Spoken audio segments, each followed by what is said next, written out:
Hi my YouTube viewer. आज मैं chilli paneer बनाऊंगी। तो उसके लिए मैंने 200 ग्राम पनीर लिया है और दो चम्मच कॉर्नफ्लोर और 1 चम्मच मैदा ऐड कर रही हूँ। और एक ये काश्मीरी लाल मिर्च है, ये मैंने 1 स्पून लिया है और इसको थोड़ा सा पानी से घोल लूँगी ताकि ना जब इसमें पनीर में ऐड करें तो ये पनीर में एक अच्छी सी कोटिंग हो जाए और अच्छा सा कलर आ जाए। अब इस मिक्सचर को मैं इस पनीर में डाल दूँगी और इसके बाद थोड़ा सा नमक डाला है मैंने, एक ज़्यादा मत डालिएगा। इस नमक डालने से क्या होता है, जो टेस्ट है ना पनीर का बहुत इन्हेंस हो जाता है। और थोड़ा सा हाफ स्पून काली मिर्च डालना है और उसके बाद हाथों से इसको अच्छे से मिक्स करना है ताकि जो भी हमने बस यूज किया है, काली मिर्च, नमक, मैदा और कॉर्नफ्लोर, वो सारी चीज़ें पनीर में अच्छे से कोटिंग हो जाए। और जब हम इसको अच्छे से तलेंगे ना तो सारी कोटिंग की वजह से सारे पनीर बहुत ही क्रिस्पी बनेंगे और अंदर से सॉफ्ट बनेंगे। तो इसलिए इसको अच्छे से हाथों से हमें मिक्स करना है। ये ना बहुत टेस्टी बनती है, एक बार ज़रूर बनाइएगा। उसके बाद मैंने तेल गरम किया है। जब तेल अच्छे से गरम हो जाए उसके बाद जितना आप तेल ऐड करेंगे उतना ही आप पनीर को ऐड करके इसको अच्छे से तल लेंगे। और फ्लेम को हमें मीडियम टू हाई रखना है। और ये ध्यान रखिएगा जब तेल पूरे अच्छे से गरम हो जाए तभी हम इसमें ऐड करेंगे पनीर।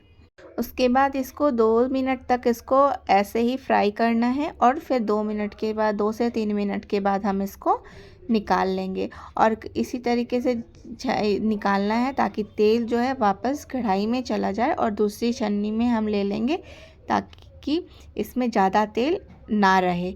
और इसी तरीके से हम सारी पनीर को हम अच्छे से क्रिस्पी होने तक तल लेंगे। ज़्यादा इसको क्रिस्प मत कीजिएगा, नहीं तो ये खाने में अच्छा नहीं लगेगा। उसके बाद हम देख सकते हैं मैंने सारे पनीर को निकाल लिया है।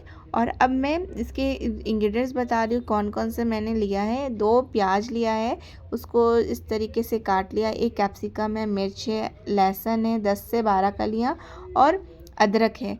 क्या आप प्याज को अब इस तरीके से सारे स्लाइसेस को चौकोर में निकाल लीजिए, काट लेंगे। उसके बाद मिर्च को आप अपने हिसाब से कम ज़्यादा कर लीजिएगा। अगर आप ज़्यादा तीखा खाते हैं तो ज़्यादा मिर्च ऐड कर लीजिएगा। और कैंची की हेल्प से इस तरीके से पतले पतले लंबे स्लाइसेस में मिर्च को काट लीजिएगा। जब ये ना इस तरीके से काटने से जब हमारे मुंह में आता है तो इसका टेस्ट ना बहुत अच्छा आता है। तो इस तरीके से आपको काटना है। ऐसे आपकी जैसी मर्जी आप वैसे काट सकते हैं। तो मैंने प्याज, शिमला मिर्च, अदरक, लहसुन सभी को इस चौकोर में काट लिया है और अदरक लहसुन को बिल्कुल बारीक ग्रेट कर लिया है। अब ये 3 चम्मच कॉर्नफ्लोर है, उसमें थोड़ा थोड़ा पानी डाल करके हम इसकी एक स्लरी बनाएंगे और बिना लम्स के इसको चम्मच से हम मिक्स करेंगे ताकि इसमें लम्स ना हो। और ये बिल्कुल गाढ़ी भी नहीं होनी चाहिए और पतली भी नहीं होनी चाहिए। और इस तरीके से रनिंग कंसिस्टेंसी में हमें पानी से लिक्विड बनाना है। इसको अच्छे से घोल लेना है। इसमें कुछ भी नहीं ऐड करेंगे, सिर्फ कॉर्नफ्लोर और पानी। और इसको इससे ना ग्रेवी जो है ना गाढ़ी होती है, तो आप इसको ज़रूर बनाइएगा। फिर से मैंने एक उसी कटोरी में मैंने कश्मीरी लाल मिर्च लिया है और थोड़ा पानी से घोल लिया है। जब हम इसे सब्जी में ऐड करेंगे ना तो इसका कलर बहुत अच्छा आएगा। और अगर आपके पास चिली सॉस नहीं है तो उसकी जगह पे आप ये इस कश्मीरी लाल मिर्च भी ऐड कर सकते हैं। अब मैंने जो कढ़ाई में पहले से तलने के लिए जो तेल रखा था ना, अब वो बहुत ज़्यादा है। इसको मैं सारे ऑयल को निकाल लूँगी। इस ऑयल का हम किसी दूसरी सब्जी में यूज करेंगे। और बिल्कुल थोड़ा सा तेल रखेंगे क्योंकि ज़्यादा तेल नहीं लगता है इसको बनाने में। 1-2 चम्मच के करीब तेल लेंगे। उसके बाद इसको गरम करेंगे और थोड़ा सा जीरा डालेंगे ताकि पता चले, क्योंकि मस्टर्ड ऑयल जब कच्चा में हम डालते हैं तो उसका टेस्ट अच्छा नहीं आता है। तो हम जीरा डालकर चेक कर लेंगे कि वो गर्म हुआ कि नहीं। अब देख सकते हैं मेरे तेल से बिल्कुल धुआं निकलने लगा है।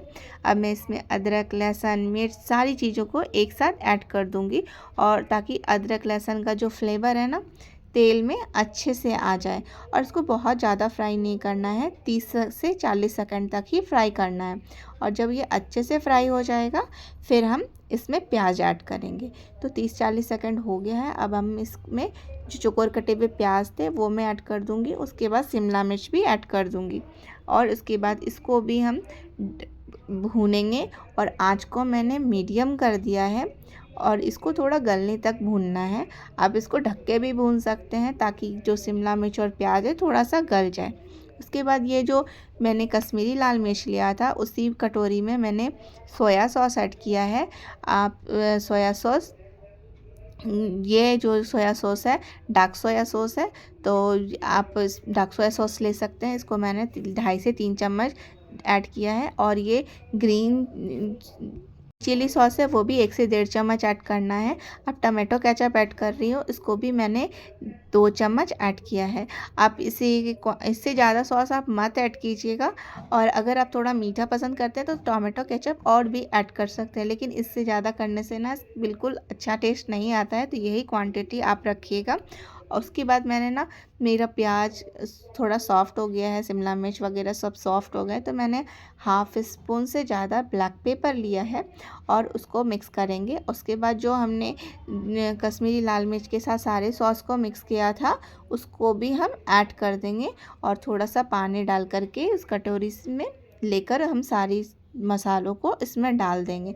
अब मैंने ना इसमें एक सेकंड इंग्रेडिएंट्स यूज़ किया, उससे ना इसका टेस्ट बहुत अच्छा आता है। तो वो है हाफ़ स्पून सेजवान चटनी।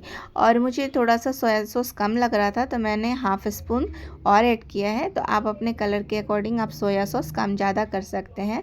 और फिर मैंने नमक ऐड किया है। नमक आप ज़्यादा मत ऐड कीजिएगा क्योंकि सॉस में भी नमक होता है, तो आप नमक अपने हिसाब से स्वाद अनुसार ऐड कीजिएगा। उसके बाद जब ये अच्छे से सारे सॉस वगैरह मिक्स हो जाएगा तो फिर मैंने 1 स्पून की जितना मैंने विनेगर यूज़ किया है। अगर आप खट्टा पसंद करते हैं तो आप अपने हिसाब से विनेगर ऐड कीजिएगा और कम खाते हैं तो कम यूज कीजिएगा। उसके बाद जो मैंने पनीर तल रखा था उसको भी मैंने इसमें ऐड कर दिया है। और थोड़ा सा सॉस खट्टा मीठा को बैलेंस करने के लिए मैंने हाफ़ स्पून से थोड़ा कम चीनी ऐड किया है। और उसके बाद फिर इसको जो मैंने जो कॉर्नफ्लोर का जो स्लरी बना रखा था अच्छे से मिक्स किया है और उसके बाद इसमें डाल देंगे। इससे क्या होगी ना, ग्रेवी जो है बहुत अच्छी गाढ़ी हो जाती है। और इसको चलाते रहिएगा, नहीं तो फिर ये क्या होगा ना, बिल्कुल चिपकने लगेगी। तो बहुत अच्छे से इसको, और उसके बाद उसमें थोड़ा सा पानी डाल करके हम लगभग आधी कटोरी पानी डालेंगे। और उसके बाद फिर हम इसको गरम तेज़ आंच में, फुल आंच में हम इसको उबलने देंगे। मेरी ये जो चिली सॉस है ना बहुत यम्मी बन रही है। आप देख सकते हैं इसका कलर कितना अच्छा आया है, कितनी टेस्टी लग रही है। आप इसके साथ रोटी, चावल, फ्राइड राइस या फिर नूडल के साथ खाइए, आपको बहुत यम्मी लगेगी। एक बार ज़रूर बनाइएगा इसको और बताइएगा कैसी बनी है। अब ये चिली पनीर बिल्कुल रेडी है और मैं अब गैस बंद कर दूँगी।